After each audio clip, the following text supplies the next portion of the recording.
Hi everyone, ఈరోజు నేను చేస్తున్న రెసిపీ వచ్చేసి పుదీనా రైస్. అందుకు కావాల్సిన పదార్థాలు పుదీనా, పచ్చిమిర్చి, చింతపండు, వెల్లుల్లి రెప్పలు, ఆనియన్స్, వేరుశనగపప్పు, రైస్. నేను 2 కప్స్ రైస్ చేసుకున్నానండి. ఇందులో సాల్ట్ వేసి చేశాను. ముందుగా ఈ పుదీనా, పచ్చిమిర్చి, చింతపండు, వెల్లుల్లి మిక్సీ పట్టుకుందాం. ఇలా మిక్సీ పట్టుకున్నాను. ముందుగా పాన్ పెట్టుకొనేసి ఆయిల్ వేసుకుందాం.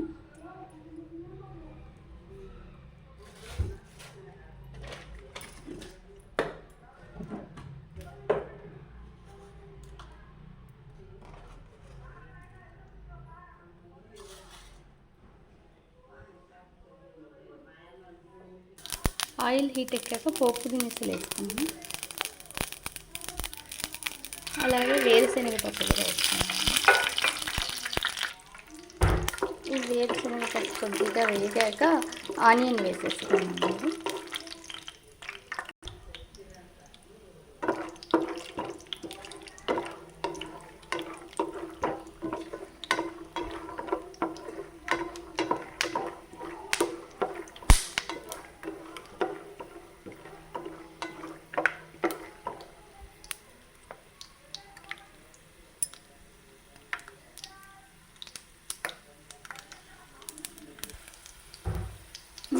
ఆనియన్ కూడా వేసుకొని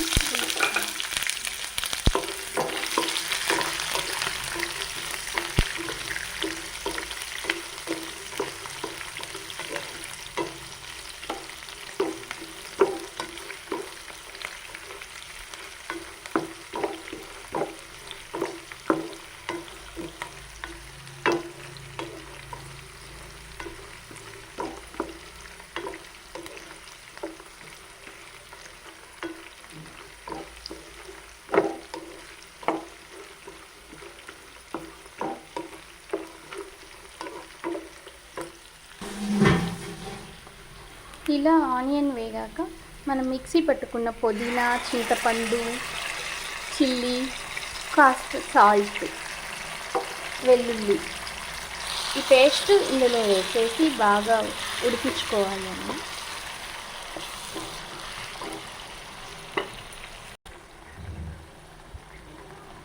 ఇందులోనే చిటికెడు సాల్ట్, చిటికెడు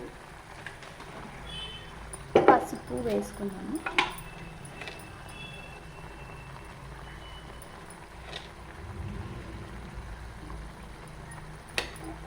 నేను ఆల్రెడీ సాల్ట్ వేసి రైస్లో ఉడికించాను.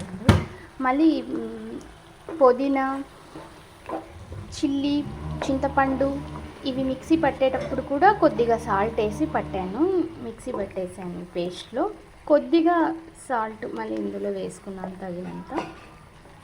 రైస్లో సాల్ట్ వేసుకునేసి పట్టేసామనుకో, రైస్లో వేసి ఉడికించామనుకోండి, కొద్దిగా ఒక 2 స్పూన్ల నూనె వేసి రైస్ ఉడికిస్తే బాగా పొడి పొడిగా వచ్చేస్తుంది.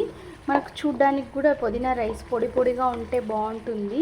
తినడానికి కూడా మనం పొడి పొడిగా ఉంటేనే ఇష్టపడతాం కాబట్టి 2 స్పూన్లు ఆయిల్ వేసి ఉడికించామంటే ఆ రైస్ని బాగా పొడి పొడిగా వస్తుంది.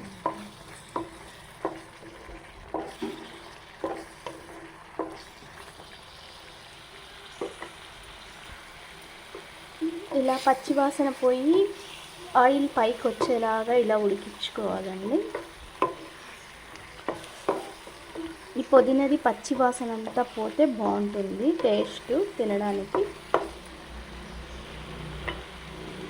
ఇలా ఆయిల్ పైకి ఇలా వచ్చేటప్పుడు ఆఫ్ చేసేసుకోవాలి. ఇది కొద్దిగా చల్లారాక ఈ రైస్లో మిక్స్ చేసేసుకున్నాము. ఇలా ఇందులో ఈ రైస్లో ఈ పుదీనా అంతా వేసుకొని పుదీనా పేస్ట్ మనం ఉడకబెట్టుకునేది ఈ రైస్లో కలిపేసుకోవాలి.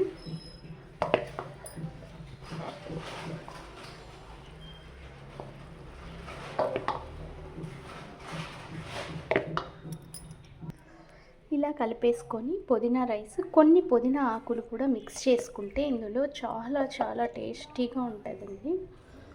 ఈ పుదీనా రైస్ లంచ్ బాక్సులకు తీసుకెళ్ళడానికి, మార్నింగ్ టైం పిల్లలకి త్వరగా క్యారీ చేయడానికి ఈజీ ప్రాసెస్ ఈ పుదీనా రైసు. చాలా చాలా టేస్టీగా కూడా ఉంటుంది. మీరు కూడా ఒకసారి ట్రై చేసి చూడండి. మీకు నచ్చితే మాది సబ్స్క్రైబ్ చేయండి, లైక్ చేయండి, షేర్ చేయండి. మీకు కూడా నచ్చుతుందని నేను అనుకుంటున్నాను.